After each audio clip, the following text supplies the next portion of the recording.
Good morning, everyone. Today, we're going to be talking about President Trump's directive to investigate alleged misuse of the autopen during Biden's presidency. And former President Joe Biden has finally responded to the allegations of the autopen being used without his consent. And Karine Jean-Pierre, Biden's former press secretary, is leaving the Democratic Party.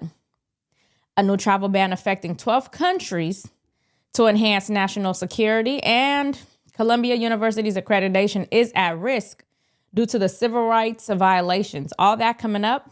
Welcome to Nelly Miranda.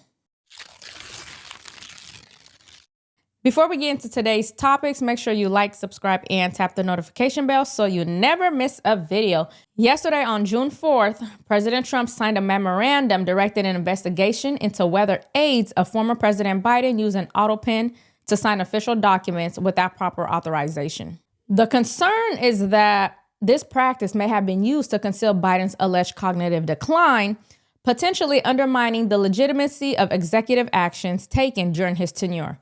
House Oversight Chairman James Comer has requested interviews with senior Biden aides to investigate a possible cover-up involving thousands of documents signed via the autopen. However, former President Biden dismissed the allegations, stating he made the decisions during his presidency. Watch. Trump has ordered an investigation into Joe Biden's use of the autopen as the president alleges his predecessor's aides hid his cognitive decline. Now Biden, as you mentioned, responded to those allegations in a new statement saying he knew what he was doing. Quote, "Let me be clear. I made the decisions during my presidency. I made the decisions about the pardons, executive orders, legislation, and proclamations. Any suggestion that I didn't is ridiculous and false." And before that statement, Trump ordered the White House counsel, in consultation with his attorney general, to review the matter. In a memo, the White House says, quote, "Former President Biden's aides abused the power of presidential signatures through the use of an autopen to conceal Biden's cognitive decline and assert Article 2 authority." Now, here's a list of former Biden White House officials being asked for interviews: Michael Donlin, Anita Dunn, Ronald Klain, Bruce Reed, and Steve Ricchetti. Now, Mr. Biden, sir, you were sleepwalking. There is no way you were signing anything, especially in the last days. I don't know who doctored up this response for him, but please, please, please, for goodness sake, let this elderly man rest. Why are they still trying to tout him around? So Biden's former press house secretary, Karine Jean-Pierre, is leaving the Democratic Party. Is that so? You're telling me after years of getting up to the podium every day to defend Biden or whomever was running the country, she now has a change of heart? Top former Biden White House press secretary Karine Jean-Pierre says she has ditched the Democratic Party and is now an independent. In an era of misinformation, disinformation, the regressiveness of social policy, what we're seeing currently right now, what I have decided to do, and I really have thought long and hard about this, is to follow my own compass. And that's what I've done. And that's what this book does. It's about looking outside of boxes, not just always being in a partisan stance. Not all Biden officials are buying it, sniping anonymously that she's still spinning, saying, quote, "Everyone thinks this is a grift. She made a joke about being an independent last year, and now it's a book. All ideas are monetary, even the dumb ones." Karine Jean-Pierre wasn't just some low-level staffer. She was the face of Biden's press operations every day. She stood at that podium, gaslit an entire nation by telling them that Biden was as sharp as ever, just sharp as a tack, that he was leading with strength, that everything was fine and we had nothing to worry about. But it wasn't, and she knew it. I think now it's about clearing her conscience. She was part of the cover-up. She saw what was happening behind the scenes. She knew about the staged video clips, the autopen documents. She likely witnessed the lapses, the confusion, the handlers whispering instructions mid-meeting. So now she's walking away, not as a Democrat, not as a loyal soldier, but as an independent. Independent from what exactly? From the lies? From the guilt?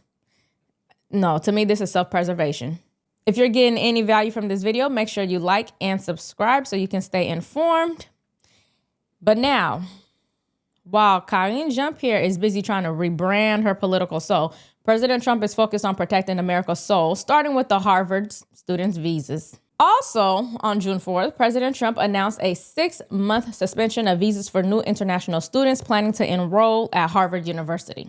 U.S. President Donald Trump on Wednesday temporarily suspended entry of international students wanting to study or take exchange programs at Harvard University.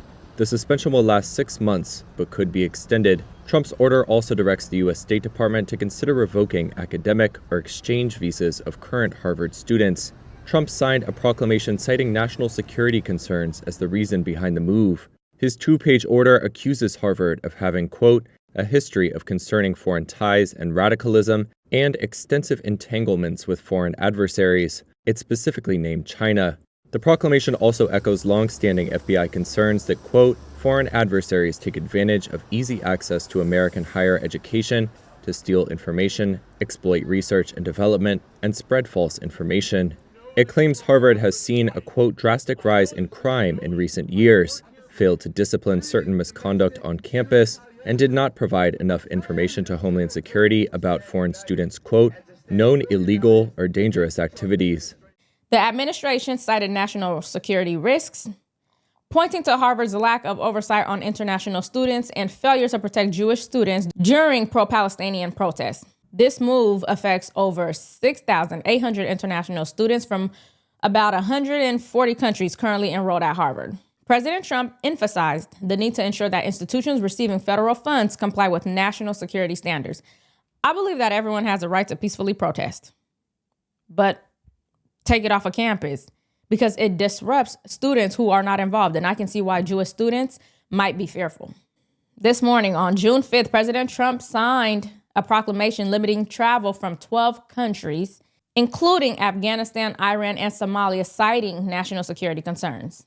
Colorado has underscored the extreme dangers posed to our country by the entry of foreign nationals who are not properly vetted, as well as those who come here as temporary visitors and overstay their visas. We don't want them. In the 21st century, we've seen one terror attack after another carried out by foreign visa overstayers from dangerous places all over the world. And thanks to Biden's open door policies, today there are millions and millions of these illegals who should not be in our country. In my first term, my powerful travel restrictions were one of our most successful policies, and they were a key part of preventing major foreign terror attacks on American soil.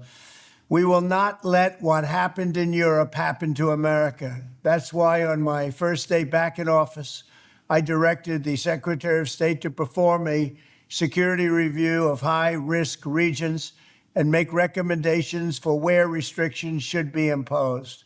Among the national security threats their analysis considered are the large-scale presence of terrorists, failure to cooperate on visa security, inability to verify travelers' identities, inadequate record-keeping of criminal histories, and persistently high rates of illegal visa overstays, and other things.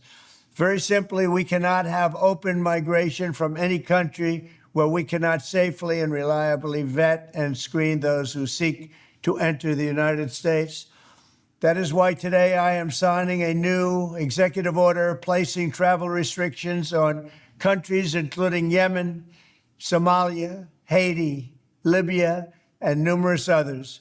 So the ban is effective June 9th, and it prohibits entry for nationals without visas from these 12 countries: Afghanistan, Burma, Chad, Congo, Equatorial Guinea, Eritrea, Haiti, Iran, Libya, Somalia, Sudan, and Yemen. And it also imposes limited entry restrictions on visitors from 7 other countries: Burundi, Cuba, Laos, Sierra Leone, Togo, Turkmenistan, and Venezuela. So are you guys buying Biden's statement? Do you think Karine Jean-Pierre's move is a political reset, or is she trying to save face before the truth comes out? Let me know in the comments. And as always, if honest commentary brings you value, please make sure you like, share, and subscribe, and tap the notification so you never miss an update. Thank you guys so much for watching, and I'll see you next time.